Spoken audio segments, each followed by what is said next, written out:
Imagina que entras en una habitación llena de personas.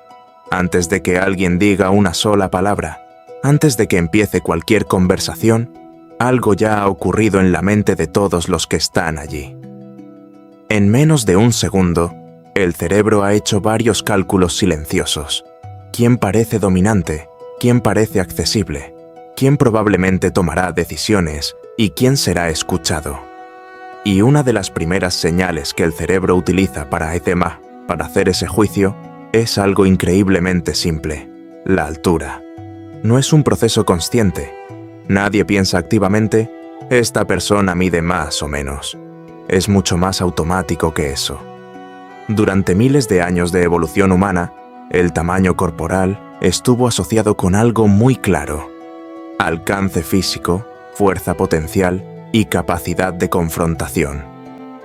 En entornos antiguos, donde los conflictos podían ser físicos y la supervivencia dependía de la capacidad de imponerse o defenderse, los cuerpos más grandes representaban una ventaja evidente. Con el tiempo, el cerebro convirtió esa asociación en un atajo mental, una forma rápida de estimar riesgo, poder o influencia sin tener que analizar demasiado.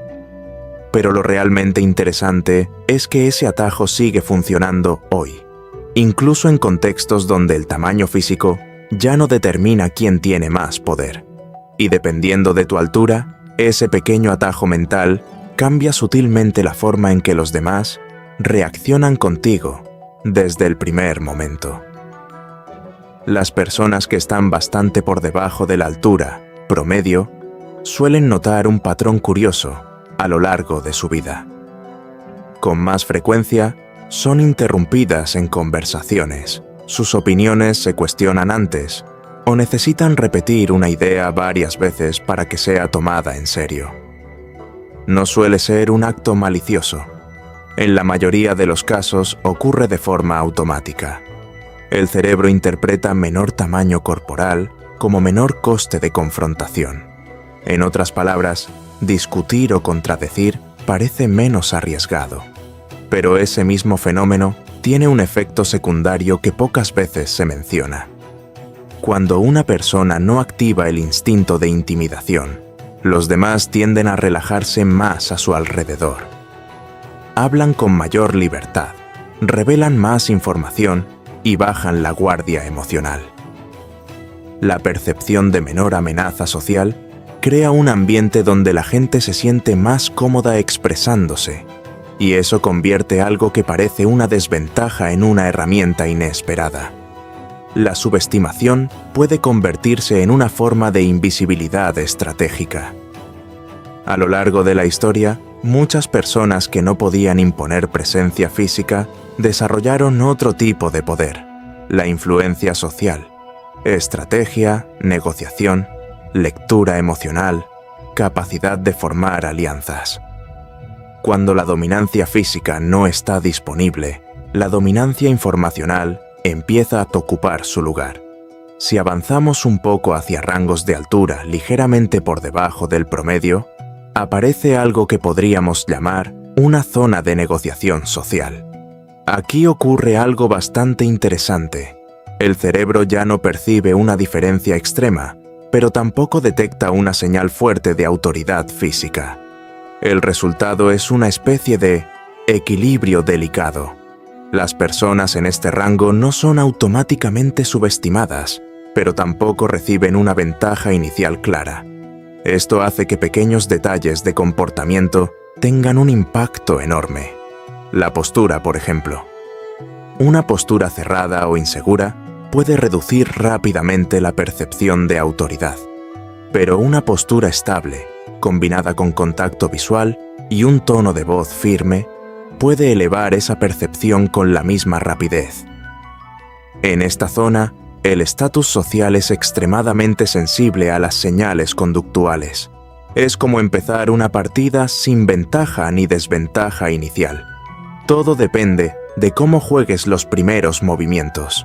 Cuando llegamos al rango cercano al promedio de la población, sucede algo todavía más curioso. La altura deja de ser protagonista. Cuando una característica física coincide con lo que el cerebro considera normal, deja de recibir atención especial. El tamaño corporal ya no define la primera impresión de manera significativa, y cuando esa señal desaparece, otra toma su lugar. El comportamiento. En este punto, las personas suelen ser evaluadas más por cómo se comportan que por cómo se ven físicamente. La forma en que hablan, la claridad con la que expresan ideas, la seguridad con la que toman decisiones o incluso la calma con la que reaccionan bajo presión empiezan a ser factores mucho más determinantes. Esto tiene una ventaja importante: flexibilidad social. Las personas en este rango pueden proyectar autoridad o cercanía dependiendo de su lenguaje corporal y su actitud. No están encasilladas por una señal física muy fuerte que determine cómo serán percibidas. Sin embargo, también existe un pequeño desafío. Cuando nada destaca automáticamente, es fácil pasar desapercibido. Si no hay señales claras de seguridad o iniciativa, la presencia puede diluirse en el grupo. Por eso, en muchos casos, quienes destacan en este rango suelen hacerlo a través de su comportamiento. La forma en que comunican ideas, la energía que transmiten o la claridad con la que lideran situaciones. Cuando la altura empieza a superar el promedio de forma visible, el cerebro activa de nuevo un patrón antiguo: la asociación entre tamaño corporal y capacidad. Las personas más altas suelen recibir algo que podríamos llamar credibilidad inicial. No necesariamente porque sean más capaces, sino porque el cerebro interpreta su tamaño como una señal de potencial físico o presencia dominante. Esto cambia pequeñas cosas en el comportamiento de los demás. Las interrupciones tienden a disminuir. Las personas escuchan durante más tiempo antes de contradecir. Y en situaciones donde nadie sabe quién debe tomar la iniciativa, es más probable que las miradas se dirijan hacia alguien que ocupa más espacio visual en la habitación. Es importante entender que esto no significa que la altura cree liderazgo real. Lo que crea es un impulso inicial de percepción, una especie de ventaja en los primeros segundos de interacción. Pero esa ventaja tiene un precio. Las expectativas. Cuando alguien parece dominante físicamente, el cerebro espera ver señales de confianza, seguridad y decisión. Si esas señales no aparecen, la diferencia entre lo que se esperaba y lo que ocurre se vuelve muy evidente. La percepción puede cambiar rápidamente. En otras palabras, la altura puede abrir la puerta, pero el comportamiento decide si la puerta permanece abierta. Ahora bien, cuando la altura se vuelve extremadamente alta, aparece otro fenómeno psicológico muy interesante: la rareza. El cerebro humano está programado para detectar todo aquello que se aleja mucho del promedio. Las características raras capturan la atención porque, durante la evolución, podían indicar algo importante: una ventaja extraordinaria o un riesgo potencial. Por eso las personas extremadamente altas suelen experimentar algo diferente a cualquier otro rango. Son recordadas con mayor facilidad. Las interacciones con ellas permanecen más tiempo en la memoria de los demás.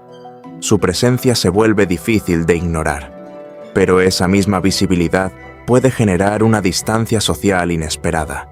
Algunas personas se muestran más cautelosas, hablan menos o se comportan con más reserva cuando perciben una presencia física muy dominante. Es una reacción automática del sistema nervioso que intenta evitar posibles confrontaciones. Curiosamente, muchas personas muy altas desarrollan de manera natural señales que equilibran esa percepción: sonrisas frecuentes, lenguaje corporal abierto, tono de voz relajado o gestos de cercanía. Estas señales reducen la distancia social y transforman una presencia que podría parecer intimidante en una presencia accesible. Si observamos todo este fenómeno desde una perspectiva más amplia, aparece una conclusión interesante. La altura no determina quién eres ni define tu destino social, pero sí puede cambiar el punto de partida de muchas interacciones humanas. Es como empezar cada encuentro desde una posición ligeramente distinta. Algunas personas comienzan con más apertura social, otras con más autoridad percibida, algunas con menos expectativas y otras con muchas más. Sin embargo, después de los primeros segundos, algo mucho más importante empieza a tomar el control de la percepción, el comportamiento, la claridad al comunicar ideas, la estabilidad emocional, la capacidad de escuchar, la forma en que alguien responde a la presión o maneja desacuerdos. Todos esos factores terminan pesando mucho más que cualquier característica física inicial. De hecho, si observamos a muchas de las figuras más influyentes de la historia, veremos que su impacto no dependía de su tamaño corporal, sino de su capacidad para influir en las mentes de los demás. Estrategia, comunicación, visión y consistencia. Porque cuando el cerebro deja de evaluar el tamaño físico, empieza a evaluar algo mucho más complejo, la competencia real, y ahí es donde ocurre el verdadero cambio. Las primeras impresiones pueden abrir o cerrar pequeñas puertas sociales, pero lo que realmente construye autoridad con el tiempo es la forma en que una persona actúa, decide y se comporta en situaciones reales. En otras palabras, el cuerpo puede influir en la primera impresión, pero la mente es lo que define la historia completa. Y lo más interesante de todo es que existe otra señal silenciosa, incluso más poderosa que la altura, que el cerebro utiliza para decidir quién parece confiable, quién parece líder y quién simplemente pasa desapercibido. Una señal que puede cambiar la percepción en cuestión de segundos, incluso antes de que alguien diga su primera palabra.